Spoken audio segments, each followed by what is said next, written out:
Muy pero muy buenas tardes, noches o madrugadas, depende del lugar del mundo y el horario en el que nos estén viendo, escuchando. Mi nombre es Julián Fava, esto es Alpargatas y Libros por Eva TV. Estamos en la temporada en la que nuestro queridísimo capitán Eric Calcaño está recuperándose de una lesión, pero volverá cuando se reabran los pases para la próxima temporada. Lo tendremos aquí porque es la estrella, desde luego. Aprovecho para decirles que se sumen, desde luego, a las redes, ¿no? A TikTok, a Instagram, a X, a Happen y a muchos más, seguramente. Habrá tantas redes para que ustedes se sumen, digo, así se dice, a YouTube, desde luego, ¿no? Y hoy estamos con un tema que tiene que ver con el peronismo, que tiene que ver con el presente, que tiene que ver con una de esas grandes deudas que aún hoy tiene la democracia, y es nada más y nada menos que la educación. Y para eso estamos con una queridísima amiga e invitada que es Esther Levy. ¿Cómo le va, querida Esther? Esther es doctora en educación, es profesora titular de la Facultad de Filosofía y Letras de la Universidad de Buenos Aires. Asociada, perdón. No robemos Por todavía. profesora asociada de la Facultad de Filosofía y Letras de la Universidad de Buenos Aires, sindicalista, entre otras tantas identidades, ¿no? Y militante compañera, desde luego, ¿no? Por supuesto. Así que, querida Esther, vamos a estar conversando hoy a propósito justamente del peronismo clásico y de esos años que van de 1946 a 1955, en los que el peronismo forjó, construyó a partir precisamente de esa revolución en paz, que fue la revolución justicialista, un modo de entender la educación, creo yo, como un vehículo, no simplemente como una suerte de formación con algunas capacidades para los ciudadanos, sino que el peronismo, creo yo, trató de formar comunidad, trató de formar ciudadanía, trató de articular distintos ámbitos, y en este sentido va a aparecer la educación muy fuertemente ya desde el primer plan quinquenal, ¿no? Como una de los ejes vertebradores, ¿no? Uno podría pensar que hay dos momentos, quizás, o algunos más, pero uno puede pensar en Sarmiento, que también con un proyecto quizás a contrapelo del de Perón, pero también intenta formar ciudadanos, ciudadanas, intenta formar una comunidad. Y desde luego, cuando llega el general Perón en 1946, comienza un trabajo que tiene que ver con entender a la educación como un derecho, pero también a la educación como una herramienta de ciudadanía. Sí. Acá, Julián, dijiste dos cosas importantes, muy importantes. Una, bueno, mencionaste a Sarmiento, muy discutido, civilización o barbarie, sus miradas sobre los educables y los no educables, bueno. Pero partiendo de Sarmiento, tenemos que pensar en lo que él planteó en términos de construcción como proyecto político, que fue construir una nación, claro, con un Estado fuerte, con su mirada liberal, algunos podían, otros no tan, bueno, dejemos eso. Pero él construyó algo que es sustantivo, que fue el sistema educativo. Sarmiento tenía la idea de que el brazo político de la construcción del Estado Nacional era el sistema educativo. Entonces, donde había una iglesia, donde había una capilla, construía una escuela. Claro. Copió la red de la Iglesia Católica. Claro. Y así llegó a todo el territorio. La plaza del pueblo, la municipalidad, la iglesia, la escuela. La policía y el Banco Nación. Claro. ¿No? Los pilares de lo que fue el Estado liberal argentino. Digo, saliéndonos de la mirada sarmientina sobre cómo tenía que ser un Estado, un punto fundamental respecto de esa etapa de construcción de Estado Nacional y ese brazo político, vos mencionaste la ciudadanía. Sarmiento consideraba que había algunos educables y esos tenían que estar incluidos y eso iba a ser a través de la escuela, pim pam pum.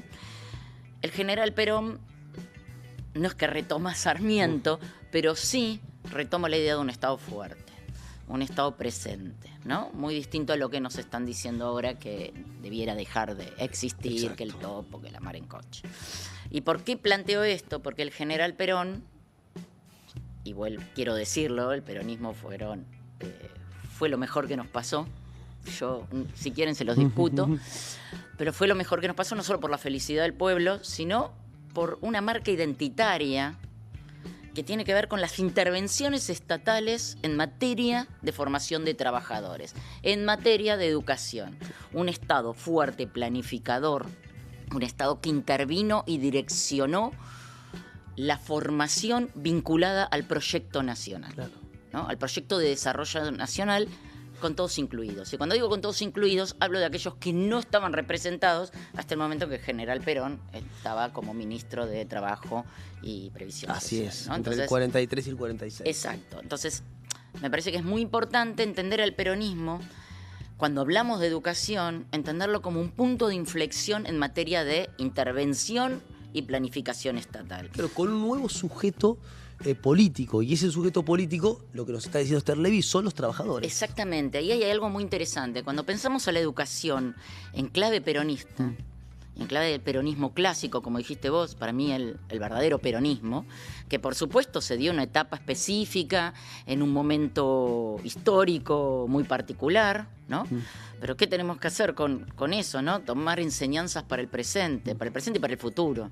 Pero cuando digo para el presente es para poder empezar a pensar nuevamente en un proyecto de desarrollo nacional y fuertemente basado en la justicia social, Claro. ¿no? Que es lo que nos están robando decididamente.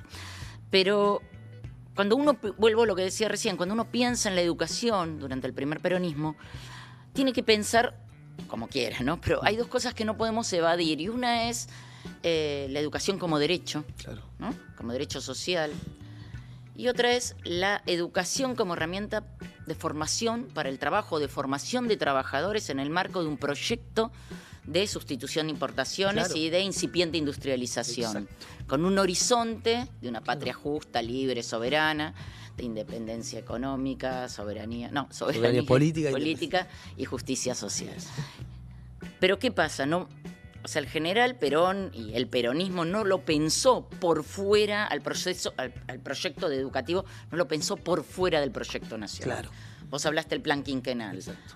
Es una parte constitutiva la educación. Claro. Entonces, ¿qué pasó? Ahí intervino. Muchos creen que Perón inventó la escuela técnica de nivel medio. No, eso ya existía, ¿no? ¿Qué hizo? Fue ordenarla, sistematizarla y darle una direccionalidad. Esa direccionalidad tenía que ver con el proyecto de desarrollo nacional. Claro. Digo, para dar un ejemplo de la educación técnica, Sí. pero entre el 46 y el 46 y el 49 o el 51, no me acuerdo ahora, bueno, creó la CENAOP, que tenía que ver con todas las ofertas formativas postprimaria. Recordemos que hasta entonces la etapa obligatoria era la educación en la escuela primaria, Claro. ¿cierto? Y ahí hay un hecho que es notable, que es 1947, cuando se sanciona la ley Guardo, la ley 13.031, Exactamente. que es la ley, de que va a reemplazar la ley Avellaneda.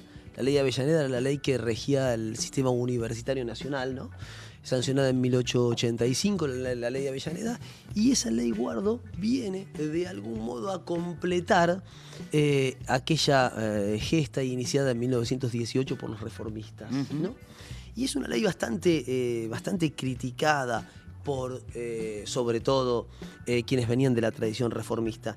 Y quería citar aquí algunas frases de Perón, ¿no?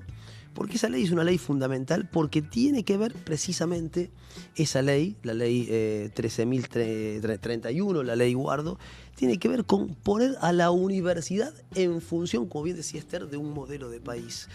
Y completar eso que se había iniciado en 1918 con la reforma, precisamente con la reforma en Córdoba, ¿no? Con la reforma estudiantil. Fíjense lo que decía Perón, ¿no? A propósito del lanzamiento del plan quinquenal. El hecho de que una institución sea autónoma o autárquica no implica necesariamente que sea democrática, porque son términos que no guardan relación. Es decir, tenemos una universidad autónoma o autárquica a la que asistían los hijos de la élite, a la que no asistían los hijos de los trabajadores, ¿no? Y en segundo lugar dice, la universidad, pese a su autonomía y al derecho a elegir a sus autoridades, ha demostrado su absoluta separación del pueblo y el más completo desconocimiento de sus necesidades y aspiraciones. Es decir, esa ley, la ley Guardo, la ley sancionada en 1947, viene a reponer una cantidad de cuestiones que tienen que ver con Primero con los derechos que hacen a la función docente, la dedicación exclusiva, que hacen al régimen de cursada, que hacen al régimen de becas, que hacen a los planes de estudio, que hacen a la regularidad de las carreras. Es decir, viene a poner en sintonía a las universidades precisamente con un modelo de país. Bueno, esa ley claramente es una ley que pone a la universidad en función, como decía Esther, de un modelo productivo. Exactamente. La universidad además tiene un estímulo importantísimo que tiene que ver justamente con la quita del arancel. Claro. ¿No? Recordemos a Perón hablando de que lleguen los hijos de obreros. Pero previo a eso, a la par, se llega a eso, quiero decir, a partir de tener definido cuál es el sujeto político-pedagógico del peronismo. Claro. No era cualquier trabajador, ¿no? Sino el trabajador con identidad política. Claro. No fue para nada ingenuo. Hoy le dirían cómo adoctrinan. La educación es política, claro. Todos nos posicionamos en un lugar. Pero Perón hablaba de un trabajador que entendiera dónde estaba y para qué construía. Exacto. ¿Sí? Que tal vez es eso en lo que tengamos que trabajar. Claro. Yo creo que ese es un punto que tenemos que trabajar si queremos volver con una base identitaria, pero identitaria no de la argentinidad. Sí, la argentinidad en el marco del concierto de naciones, lo que usted quiera. Pero este sujeto pedagógico que es un sujeto político. Claro. Que Perón llega a él desde la secretaría, como decíamos antes, llega a representarlo, pero no es un síganme, Claro. sino lo siguieron a partir de. Exacto.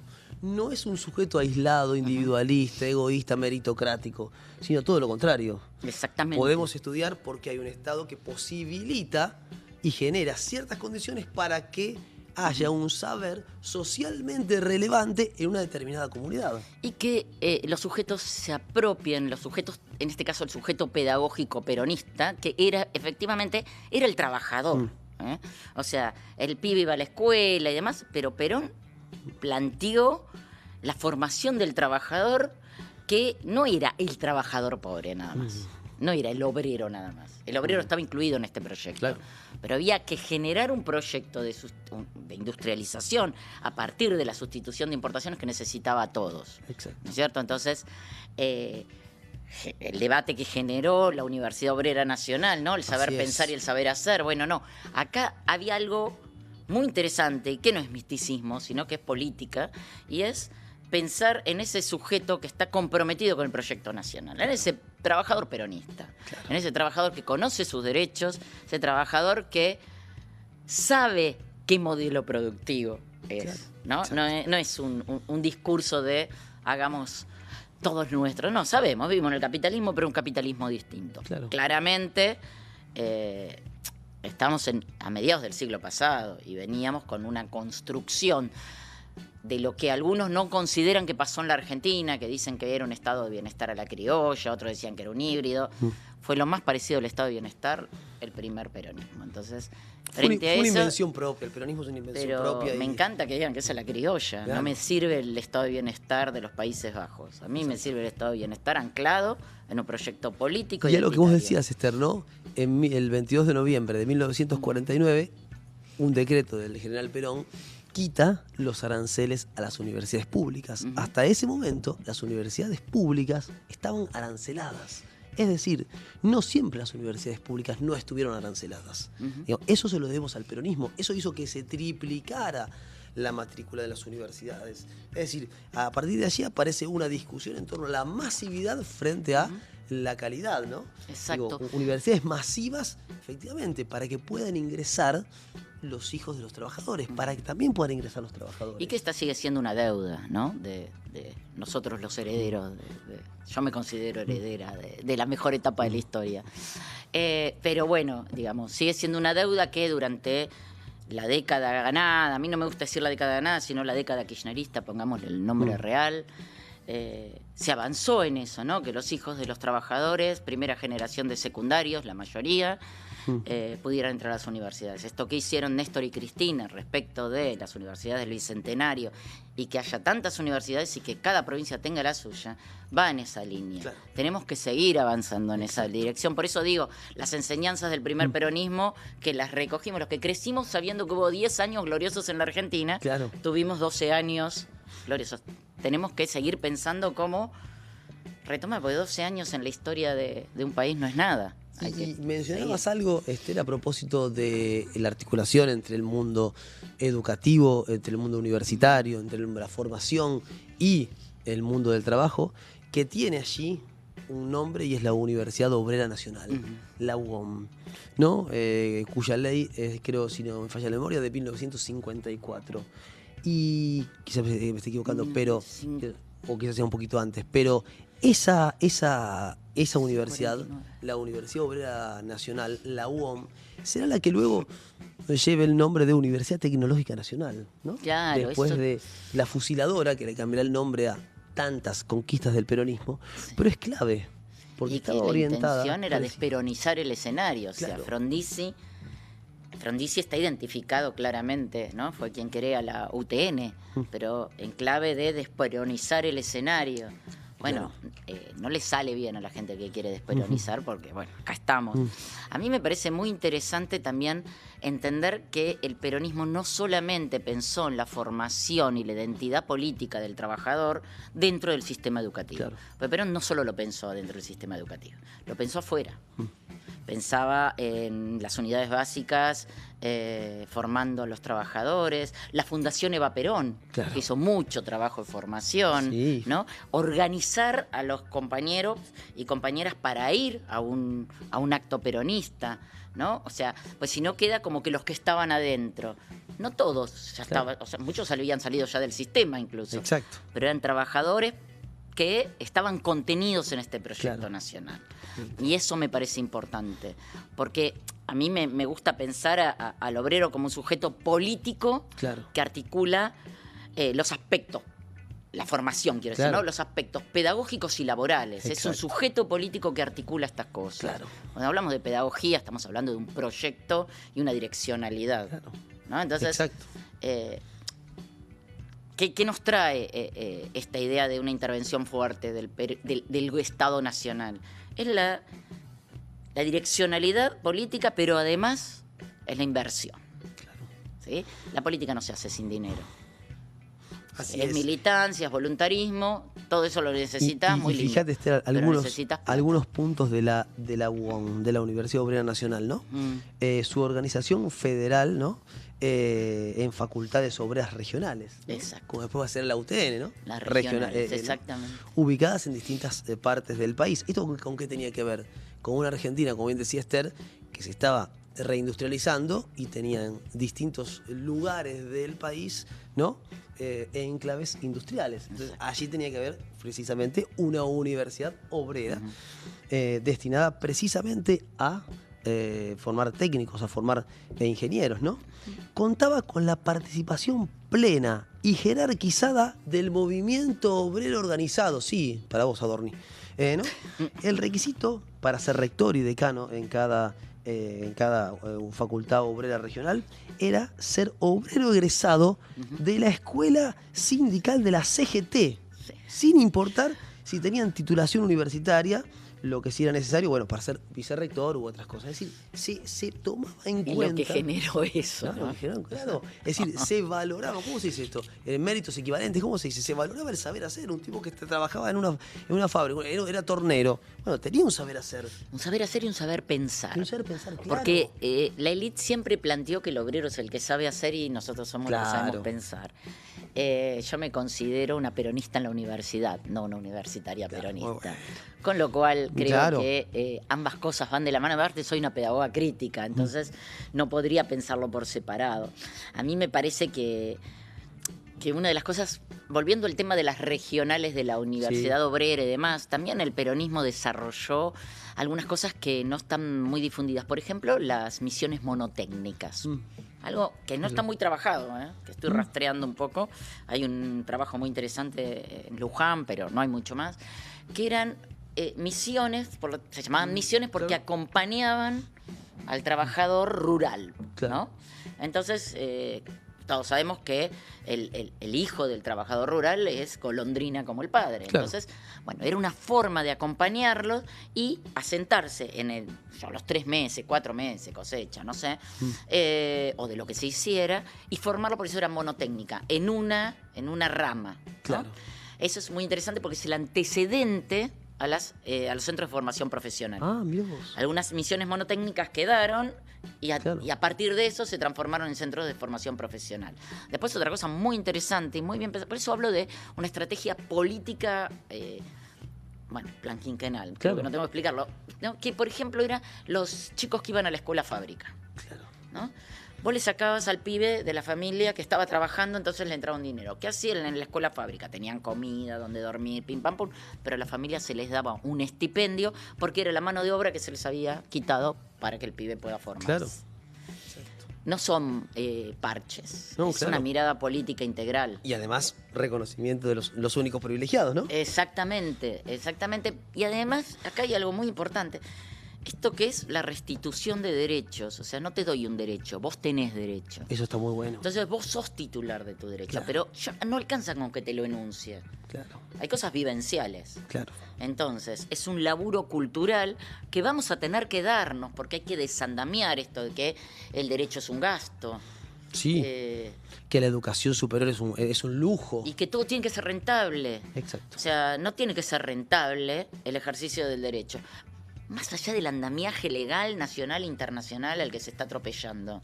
Esto yo estoy hablando más en el plano cultural y educativo. Los sujetos pedagógicos, como me gusta hablar a mí, pero en realidad el trabajador como sujeto pedagógico y político tiene que tener claro que no es una dádiva de ningún gobierno y apropiárselo. Claro. Y en ese plano hay que laburar desde las miradas como las que compartimos. Claro. Bueno, pensemos que en esa época los sindicatos tenían un peso muy fuerte, Sí. ¿no? O sea, en ese sentido, la articulación educativa, la articulación del ocio, la articulación, si vos querés, de cuestiones que hacen a el disfrute, ¿no? Al consumo, tenían que ver precisamente con, pensemos, la colonia sindical, pensemos con el ajuar del sindicato, pensemos con, digamos, las colonias de vacaciones. El sindicato oficiaba ahí precisamente como organización libre del pueblo, ¿no? Exacto. Colocando allí. Y apuntaba a lo identitario. Yo siempre cuento, por ejemplo, el trabajo y la identidad del trabajador, ¿no? Cómo operó, por ejemplo, YPF, ¿no? Y los sindicatos petroleros en la época del YPF de entonces. Yo trabajo también en una universidad nacional, la UMPA, la de la Patagonia Austral, y hice una investigación sobre la formación de trabajadores en el YPF estatal peronista y en la posprivatización. Y me encontré con algo que se encontraron otros colegas en Salta, ¿no? Donde hay otros espacios de YPF, que es el ser YPFiano, ¿no? Esto de pertenecer. Claro. ¿No? Entonces, ¿vos qué sos? Soy YPFiano. Claro. Soy de ferroviario. Claro, soy ¿cuál de es tu la familia comunidad? Mi ferroviaria. comunidad es esa. Exacto. Entonces, sí, claro que el trabajo dignifica, pero el trabajo bien pago y con derechos es el que dignifica, porque el esclavo también trabajaba. Y con un horizonte. Con un horizonte. ¿No? Y con una conducción política. Exactamente. A mí, si me permite, Faba, quiero leer una pequeña cuestión que encontré en mi tesis doctoral. Por favor. Pensando en nuestro encuentro de hoy.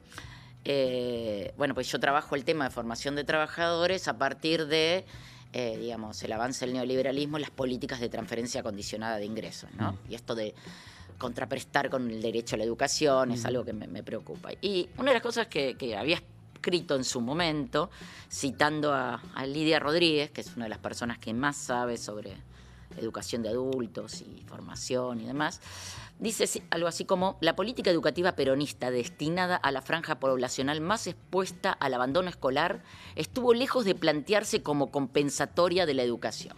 O sea, no era una compensación. Claro. Cuando hablamos de compensación estamos hablando de beneficiarios. Claro. Y nosotros estamos hablando de ciudadanos, de sujetos con derechos. ¿Dónde estaban? Dice, la característica que le dio originalidad fue el reconocimiento de ese sujeto destinatario real, no el imaginado por la pedagogía tradicional. Ahí volvemos un poco a Sarmiento. Exacto. En el marco de una voluntad política con el papel protagónico del Estado.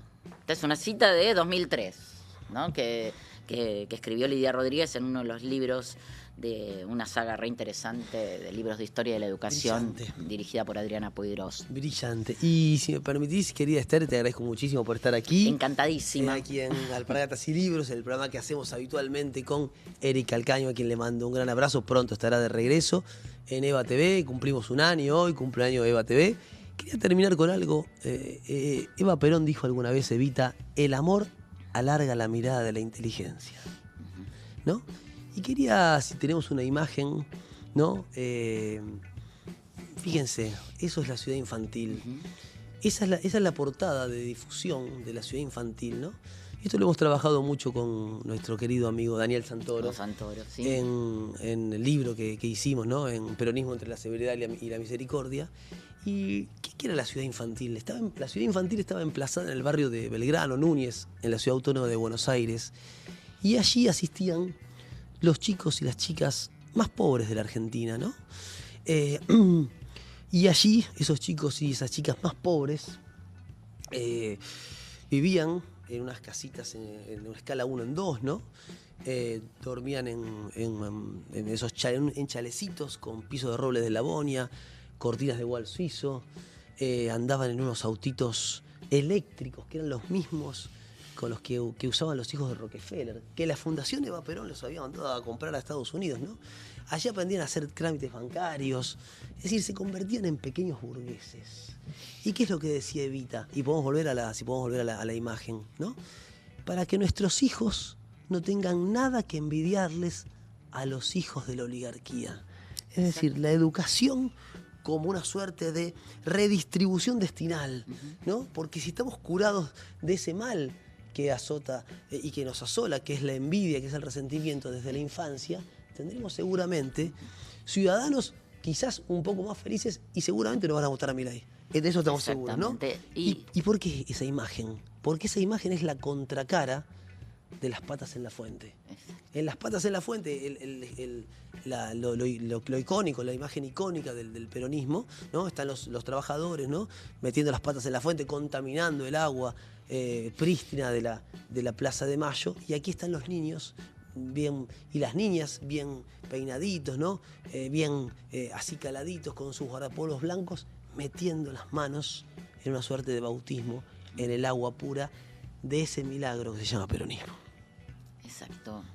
Así que, querida Esther, te agradezco muchísimo por estar aquí. Muchas gracias a vos por invitarme. Por favor. Para hablar de los temas que me gustan. Así es. La educación, el trabajo y el peronismo. Y te volveremos a invitar desde luego. Así que, bueno, queridos amigos, queridas amigas, nos estaremos viendo, escuchando próximamente, como siempre, aquí en Eva TV, Alpargatas y Libros. Chao, gracias.